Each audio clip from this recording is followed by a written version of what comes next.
Bonjour et bienvenue sur le plateau de Bonjour chez vous. Aujourd'hui, notre thème du jour est un nouveau départ est disponible pour toi. Et oui, nous croyons que rien n'est terminé, que tout est encore possible et que toutes choses nouvelles peuvent encore se produire dans vos vies. Bonjour à vous deux. Bonjour Evelyne. Vous allez bien aujourd'hui ? Très bien. Dernier jour de la semaine, on a eu une très belle semaine, on est équipé pour le combat spirituel, on est libre en Jésus-Christ, on prend bien soin de notre corps parce que c'est important aussi. Amen. Et aujourd'hui, on prend un nouveau départ. Allez, on repart. Un vendredi. Pour un vendredi, c'est pas mal. Hein. On peut se préparer à prendre un nouveau départ dès lundi pour ceux qui ont besoin de commencer le lundi.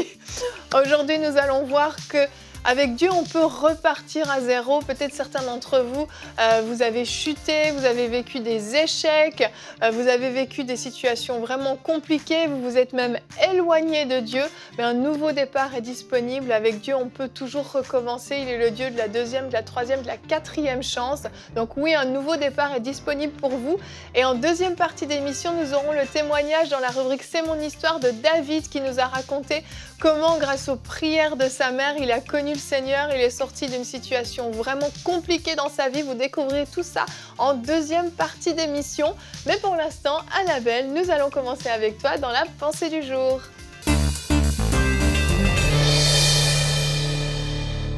C'est le jour pour un nouveau départ. Et c'est important de comprendre ce mot départ. Ça veut dire qu'on rentre dans une nouvelle saison et qu'on va devoir poser certaines actions. Alors on a pu entendre parler, si vous étiez malade, vous avez entendu parler de la guérison, vous avez cru que vous étiez guéri.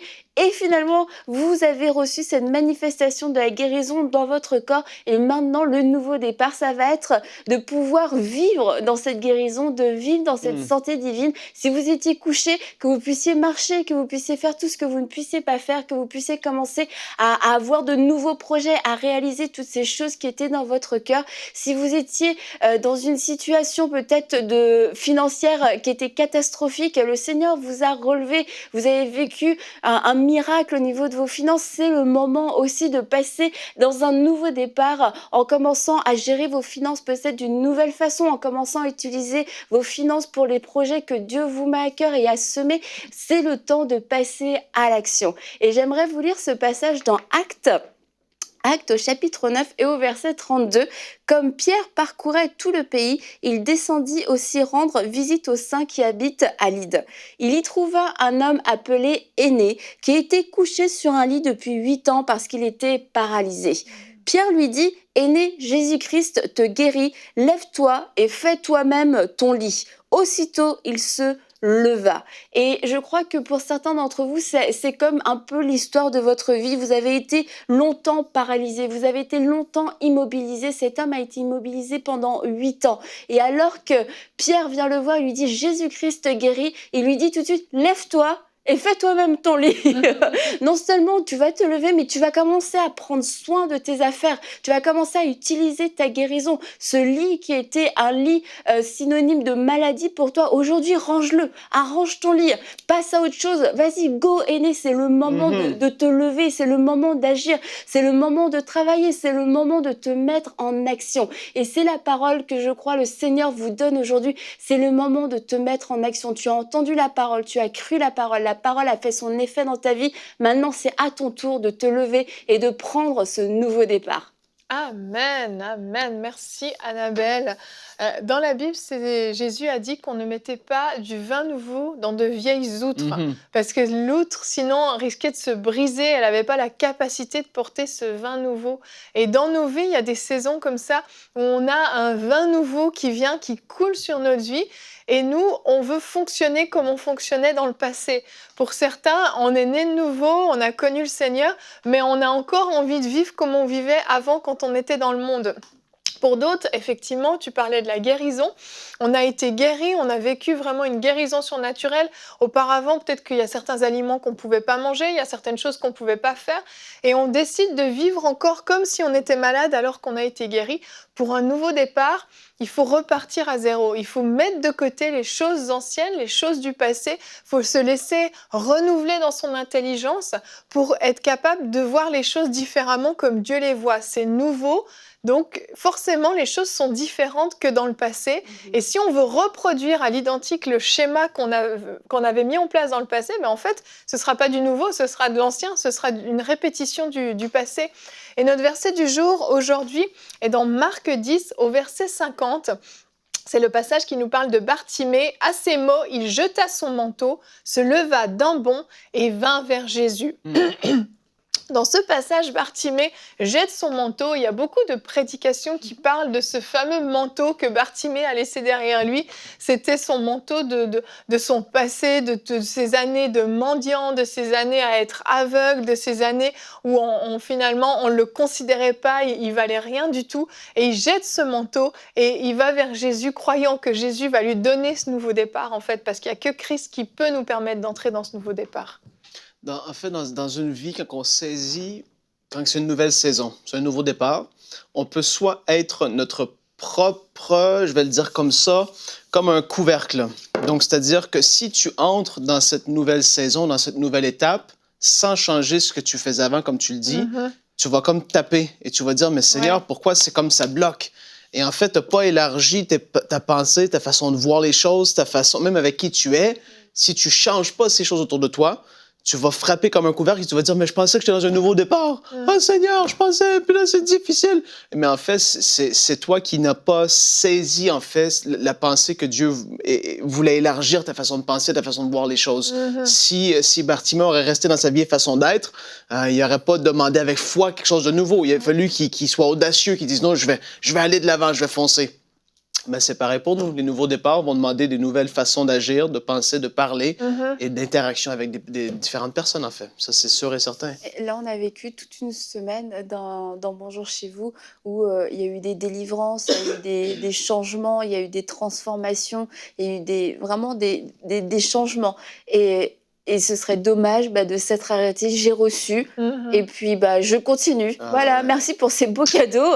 Et c'est comme tu reçois des cadeaux et tu es super content de les recevoir. Tu te dis, c'est exactement ce que je voulais, c'est ce dont j'avais besoin.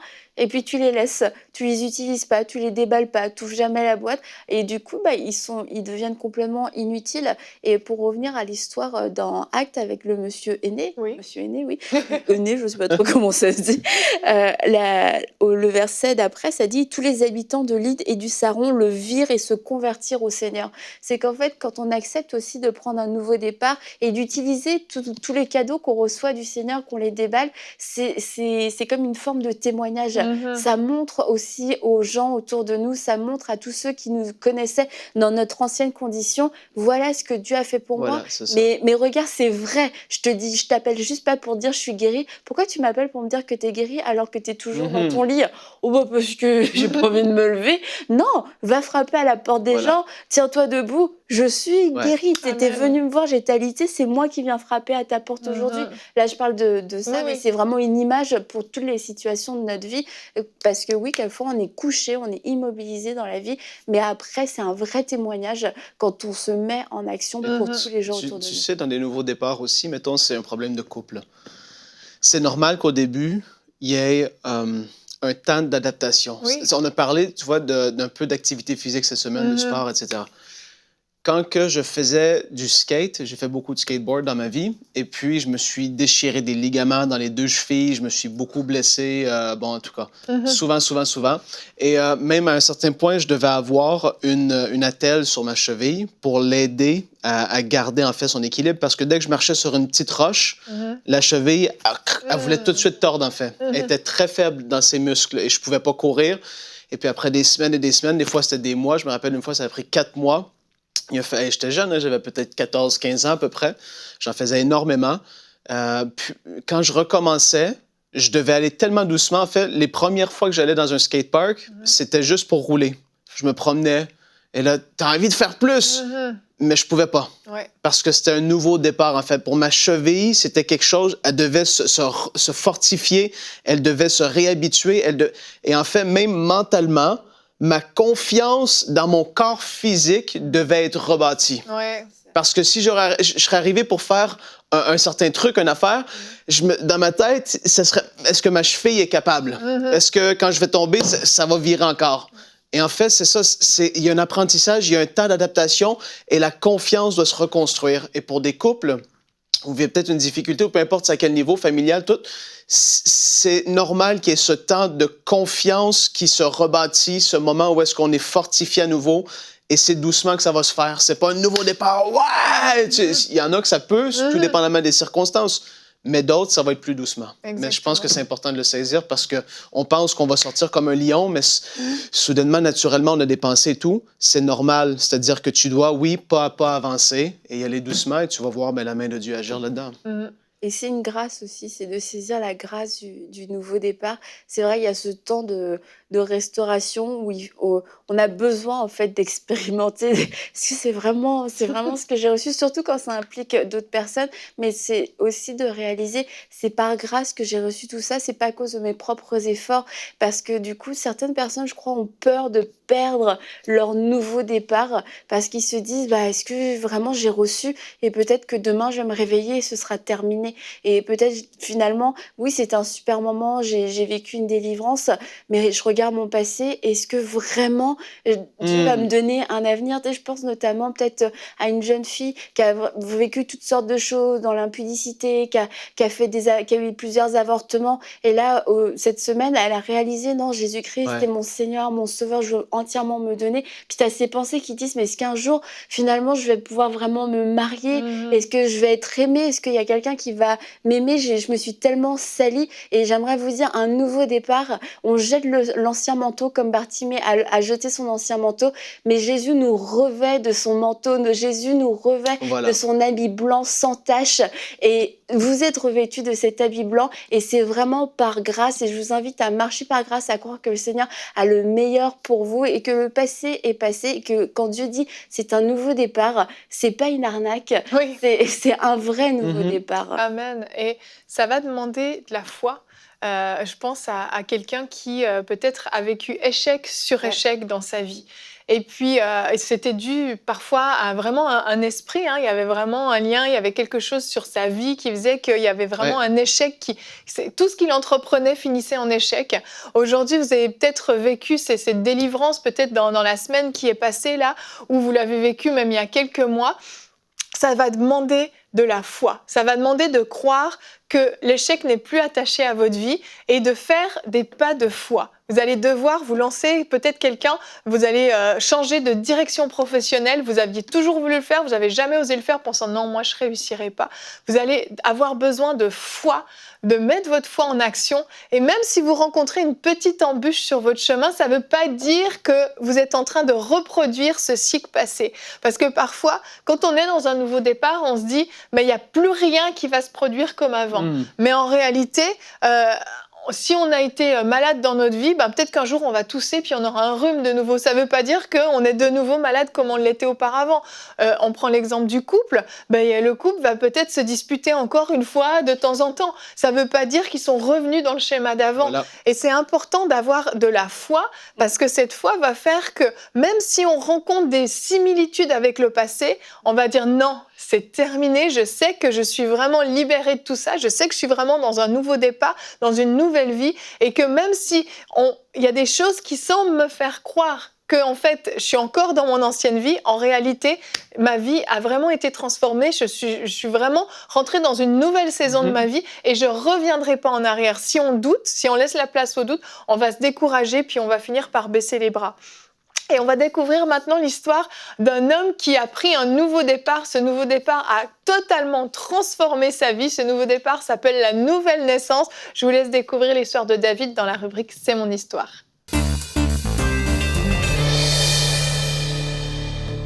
Et on se retrouve pour la rubrique « C'est mon histoire ». Aujourd'hui, je reçois un cher frère, David. Bonjour David. Bonjour Evelyne. Comment tu vas ?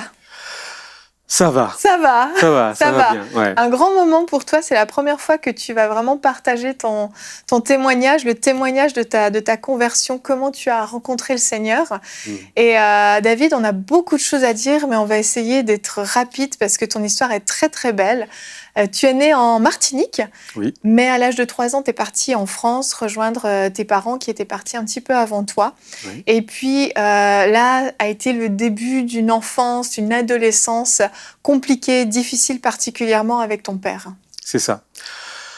Alors pour faire court, sans rien oublier, il faut savoir que mon père, c'était un homme bien à la base, hein, mais qui a quand même des antécédents familiaux.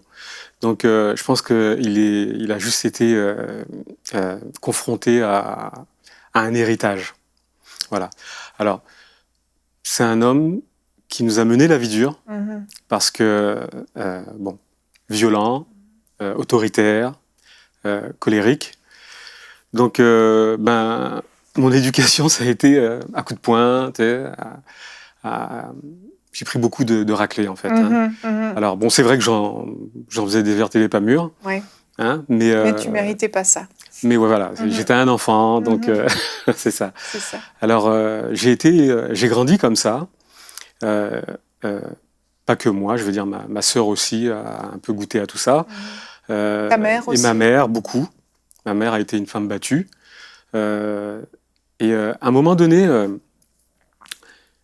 je me suis posé certaines questions. Pourquoi mon père est comme ça? Et puis, j'avais même des envies de meurtre. Je veux dire, pour un enfant, c'est pas quelque chose de facile à vivre. Mais je me disais, bon, plus tard, quand j'aurai le gabarit, je m'occuperai de lui. Ça va pas traîner.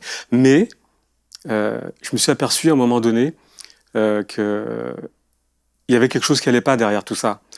Et un jour, je suis tombé par hasard, parce qu'on avait une bibliothèque, je suis tombé sur des livres qui étaient cachés derrière les autres, et c'était que des livres de sorcellerie. Donc là, tu as compris un peu. Là, oui, je Même me suis si tu dit, connaissais pas forcément tout ce que c'était, mais tu as compris que ton père touchait à des choses pas claires. C'est ça. Et ça expliquait peut-être aussi son attitude, quoi. Voilà. Tout ça s'est éclairci avec le temps. Hein. Mais à ce moment-là, je me suis dit, oulala, c'est pas très bon. Et puis, bon, j'avais déjà peur de mon père à la base, tu vois. Mais avec ça, j'avais vraiment peur. Parce que je me disais, non, c'est pas quelqu'un de bien, là. Ouais. Et jusqu'à présent, ça, on le savait pas. Et par la grâce de Dieu, ma mère s'est donnée au Seigneur. Et c'est par elle que le Seigneur est rentré dans notre famille. C'est ça. Ta mère, elle a connu le Seigneur au travers de ta tante. Ouais, c'est ça. Et toi, à ce moment-là, elle était comment ta vie, au moment où ta mère rencontre le Seigneur? Au moment où ma mère rencontre le Seigneur, bon, ma vie, elle était un petit peu en dérive. Hein. Il y avait ce que je présentais à ma mère, parce que j'aime beaucoup ma mère. Donc, pour ne pas attrister son cœur, tout ce que je faisais à l'extérieur restait à l'extérieur. Par contre, c'était vraiment une vie... j'ai commencé par le vol, petit vol, des petits larcins. Après, j'ai fait comme à l'époque ça s'appelait, des vols à l'arraché, sacs des gens, des choses comme ça. Et après ça, je me suis mis à faire des cambriolages, donc j'allais cambrioler chez les gens. Et puis j'ai commencé, en parallèle, je fumais déjà. Et puis, à un moment donné, j'ai commencé à dealer. Donc, j'étais un bon revendeur. Je revendais partout où c'était possible. Et puis, en particulier au lycée, là où j'allais. Et puis, à un moment donné, je me suis mis vraiment à même consommer ce que je devais vendre. Donc, c'était complètement accro. J'étais complètement accro, ouais, j'étais accro. Du matin au soir, j'étais toujours à l'envers. Puis ça a même eu un impact dans mon cerveau, parce que il y a des périodes de ma vie où c'est le trou noir. Je me souviens absolument pas de ce que j'ai fait, de ce que j'ai vécu. Et puis à un moment donné, les prières, donc les prières de ma mère, tout à fait, ont porté leurs fruits. C'est-à-dire que Dieu a commencé à frapper à ma porte. Donc j'étais libre ou pas d'accepter d'ouvrir la porte. Bon, c'est vrai que ça va vite, là, je passe des choses, mais ce qu'il faut savoir en rappel par rapport à mon père, c'est que quand ma mère s'est donnée au Seigneur, la cohabitation était plus possible. C'est-à-dire que lui, il servait clairement le diable et elle voulait servir Dieu. Et là, on n'est pas dans de la métaphore. Hein. Non, c'était clairement ça. C'était clairement ça. Alors, ça lui a pas plu et puis il a tenté de la tuer, donc de l'empoisonner. Mais Dieu l'a délivrée de ça. C'est-à-dire que oui, elle avait pris le poison, oui, ça commençait à agir en elle, mais elle était aussi soutenue dans la prière. Puis il y a beaucoup de gens, des intercesseurs là, qui voyaient très bien ce qui se passait en parallèle et qui la lâchaient pas. Donc Dieu l'a préservée. Dieu l'a préservée. Ça avait commencé à atteindre son corps, vraiment, à la faire mourir progressivement. Et elle a crié à Dieu et Dieu l'a libérée de ce poison. C'est-à-dire qu'elle l'a vomi complètement. Et là, mon père, il a vu que Dieu était Dieu. Oui. Donc, pour en revenir à ce que je disais tout à l'heure, bon, moi, par rapport à ma vie qui était un petit peu dissolue, là, j'ai, avec le reste de la famille, on ne pouvait plus le tolérer à la maison. Ton père, c'est ça. Père, ouais. Au bout d'un moment, toi, tu l'as mis dehors, en fait. Voilà. Il a bien compris que s'il restait, ça allait mal se passer, quoi. C'est ça. Et... mais du coup, ça n'a pas changé ce que je faisais. Et j'ai quand même